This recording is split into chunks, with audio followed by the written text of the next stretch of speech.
In Tokyo, the Yamanote Line is king. This 30-station, 34.5-kilometer long loop line encircles central Tokyo, providing access to major hubs like Shinjuku, Ikebukuro, Shinagawa, and more.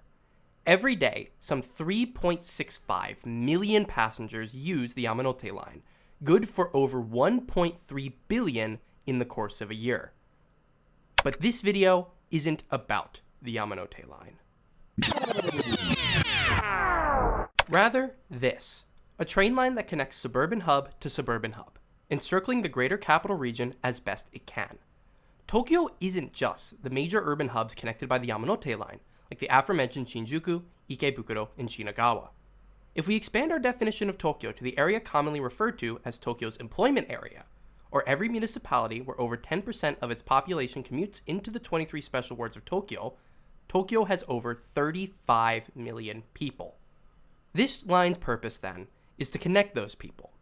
I am, of course, talking about the JR Musashino Line, a train line with a surprising past and an exciting future. Despite encircling the capital, it's not a true loop line. But the Musashino Line and its development helped make Tokyo what it is today. And without it, the capital region might look a very different place.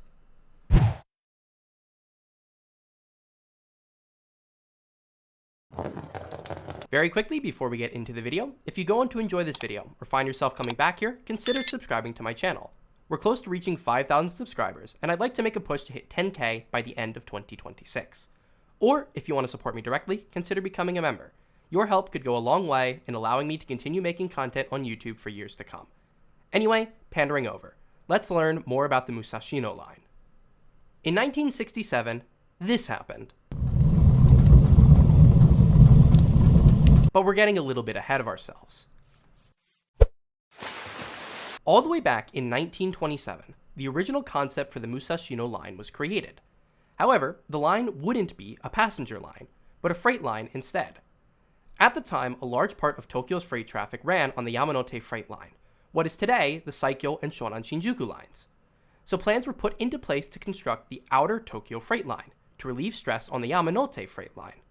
However, before the line could be constructed, Japan became involved in a little something called the Second World War, so priorities shifted away from railroad construction and towards the war effort. After the war, Tokyo and the rest of Japan began to rebuild. The capital's population skyrocketed from 6.2 million in 1950 to over 9.6 million just a decade later, and more freight trains piled onto the already stressed Yamanote Freight Line to bring cargo through the capital region. But something needed to be done to ease congestion, and that's when Saitama Prefecture decided to make a change. They went deep into the archives and dug up the plans for the old outer Tokyo Freight Line. By the late 1950s, this plan was approved, with construction beginning in late 1965. And then, in 1967, this happened. At 1:45 a.m. on August 8th, a freight train carrying limestone ran a red signal and collided with a jet fuel carrying train bound for the U.S. airbase in Tachikawa. The accident occurred 500 meters north of Shinjuku Station, around the present-day site of Seibu Shinjuku Station.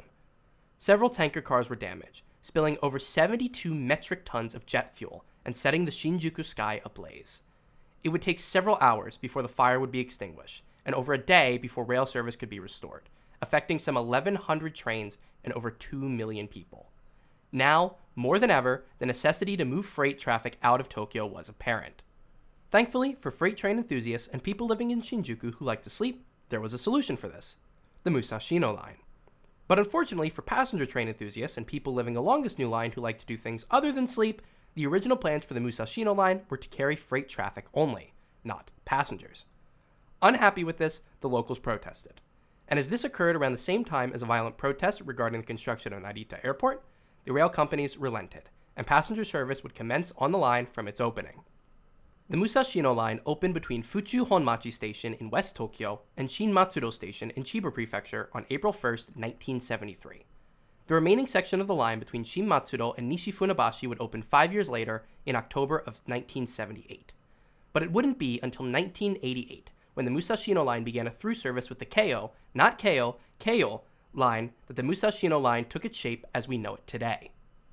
With the through service on the Keio line, you could take a direct train from anywhere on the Musashino Line all the way to Tokyo Station.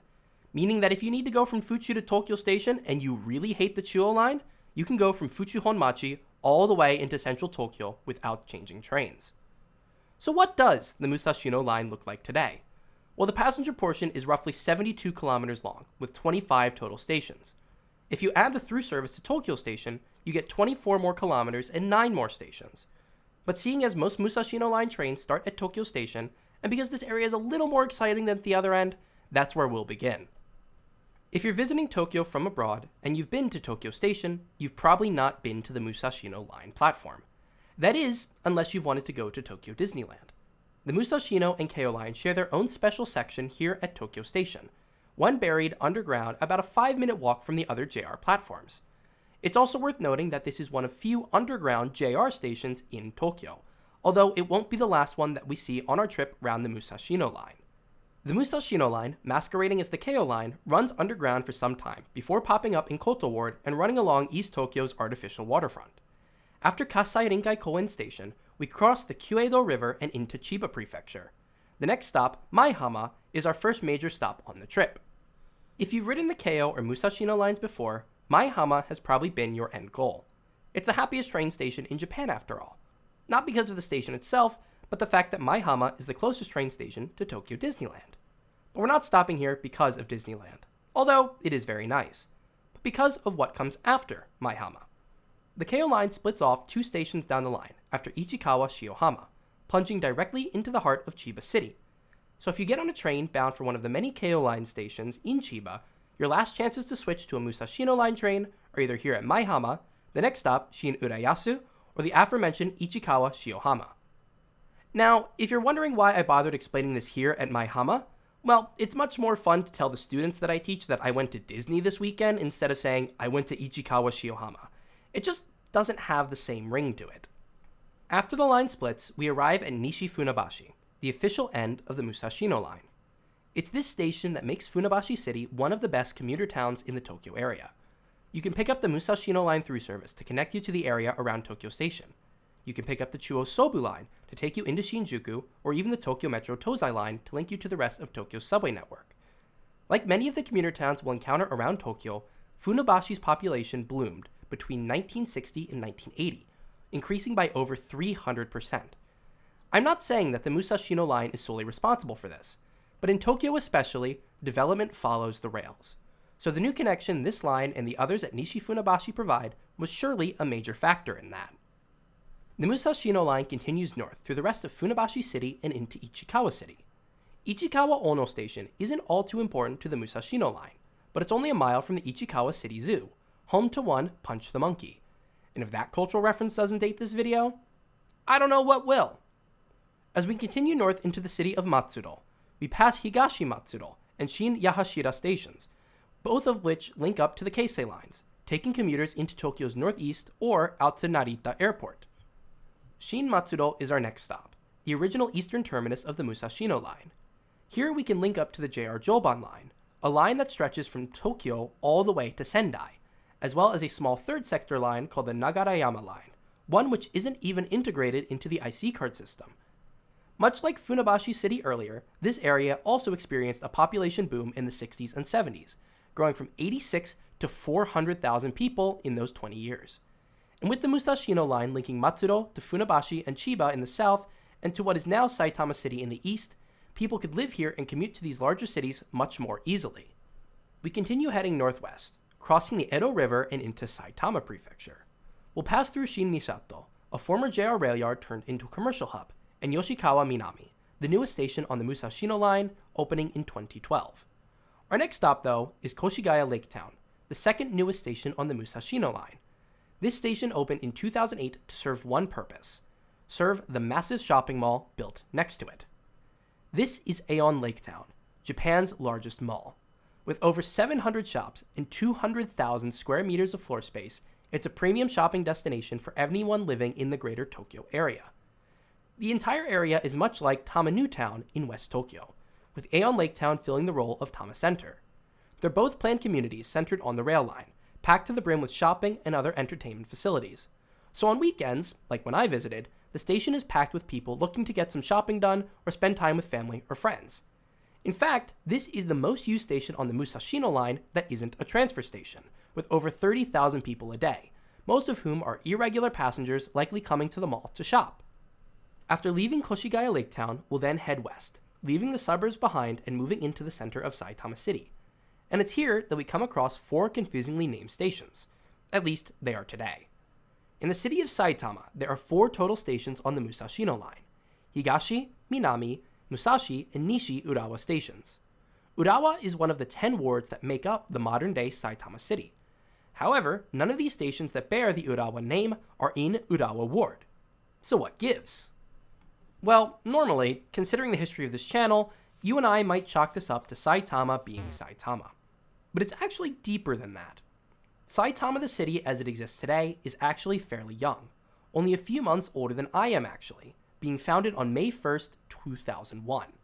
The city was created with a combination of 3 cities: Yono, Omiya, and Urawa.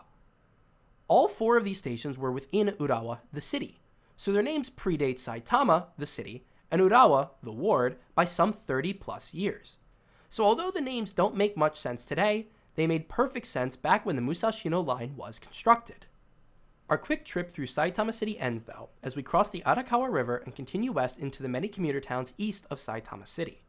Kita Asaka Station provides a transfer to the Tobu Toju Line, of which some trains have a through service to the Tokyo Metro Fukutoshin and Yurakucho lines. After Niza Station, we quickly dip back into Tokyo for a little over a kilometer, before plunging back into Saitama for our final stop outside the capital. If you look at the area around Higashi Torokozawa from above, it looks manufactured, especially if you compare it to the area around the main Torokozawa station. And that's because it is. These areas surrounding Higashi Torokozawa were developed following the opening of the Musashino Line, only becoming an official town in 1986. So while this area might have been the inspiration for Studio Ghibli's My Neighbor Totoro, today it's another commuter town, much like the many we've already covered along the Musashino Line. One more stop down the line and we're back in Tokyo, in the northern city of Kyose. At Shin Akitsu, we find a major development coming to the Musashino Line in the near future. Located just 250 meters to the northwest of Shin Akitsu is Seibu's Akitsu Station on the Ikebukuro Line. In the coming years, JR and Seibu will collaborate on building a connection between the Musashino and Ikebukuro lines here at Shin Akitsu. Right now, just to the southwest of Shin Akitsu, there's a little siding that connects the 2 lines. Likely, this siding will be used, but the official route has yet to be decided. It's said that the through service will open sometime during the fiscal year of 2028. But, seeing how some other rail projects have been progressing, I'm not holding my breath for 2028 to come. After leaving Shin Akitsu, the Musashino Line heads underground and enters a tunnel for some 8 kilometers, passing through Shinkodaira Station in the process. The line comes back above ground in the city of Kokubunji, coming across Nishi Kokubunji and the JR Chuo Line in the process. One stop and a little under 4 kilometers later, we arrive at the final stop of the line, Fuchu Honmachi in the city of Fuchu. Fuchu is a commuter town out here in West Tokyo, and is also home to the Tokyo horse racing course, and therefore Uma Musume. And it's here that if you wanted to keep the loop line going and turn the Musashino Line into a full loop line, you'd head southeast on the JR Nambu Line into Kawasaki. You could then take any other JR train north until you reach Tokyo Station to complete the loop. But if you look at a map, you'll see that the Musashino Line actually continues south, but this section of track isn't open to passenger service. While I've been focusing primarily on the passenger service of the Musashino Line, there are still hundreds of freight trains that operate on the Musashino Line every single day. And a lot of them do that here, on the Musashino South Line. The Musashino South Line is a 28.8 kilometer long freight-only line that links Fuchu Honmachi to Tsurumi Station in Yokohama. You might think then, well, just slap some commuter trains on the line and make a new train link to Yokohama then. But it's not that simple. This underground line is one of the most important freight lines in the whole country, and adding passenger trains on it would do more harm than good. One passenger train delay could have a knock-on effect lasting hours or more.